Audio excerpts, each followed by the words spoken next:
What's up, guys?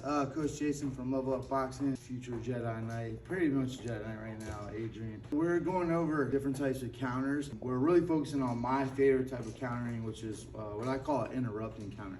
So there's three types. Two of them to me are really the same, but they are slightly different. The reason I consider them the same is because the timing is the same.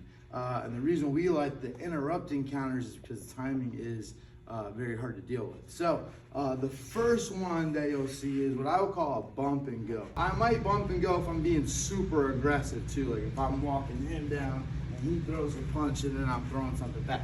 If he throws the jab, I'm gonna block and then I'm gonna throw a punch. So I'm bumping for defense and then I'm throwing a punch back. But the timing is block, punch. Next one I would call slip and rip. If he throws the jab, the difference is I'm gonna try to make him not make any contact at all, and then I'm gonna throw my punch back. But the timing is still kind of the same, right? Bump and go looks like this, boom, boom, slip and rip goes, So they have an opportunity while I'm throwing my strike back to get out of there, right? Interrupting counters, my goal is to hit them when they're trying to hit me. If they're throwing that jab, one of my favorite ones is to kind of just come up the middle with the lead uppercut, right? So what I'm doing is I'm just trying to time his jab and throw that uppercut right up the middle. And what I'm really countering is his lead foot, right?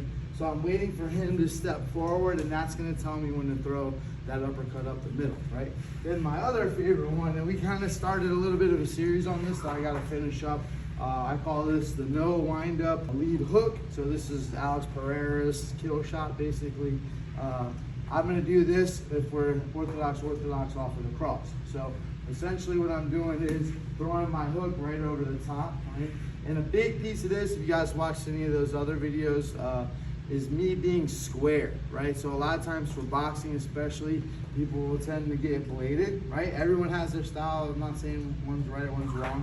The problem with me being bladed is I can't really use this arm as a counter now, right? Not well. I can still slap with it over the top. That's not to say it's not powerful, but if I'm square, when he throws this punch, I have my full shoulder rotation to throw that hook over the top. So you see those Alex Pereira knockouts, that's kind of what you're seeing, is that big shoulder rotation. So just something to consider if you're thinking about different types of counters, right? We got the bump and go. If he throws the jab, I'm blocking and throwing the cross, right? Or if he throws the cross, I'm gonna block and throw my hook back. And so the timing is boom, boom. Same thing if I'm slipping and ripping, he throws the jab, I'm gonna slip and throw my two. If he throws the cross, I can slip and throw the hooks. The punches are kind of always the same. There's not too much change. It's just more a matter of speed.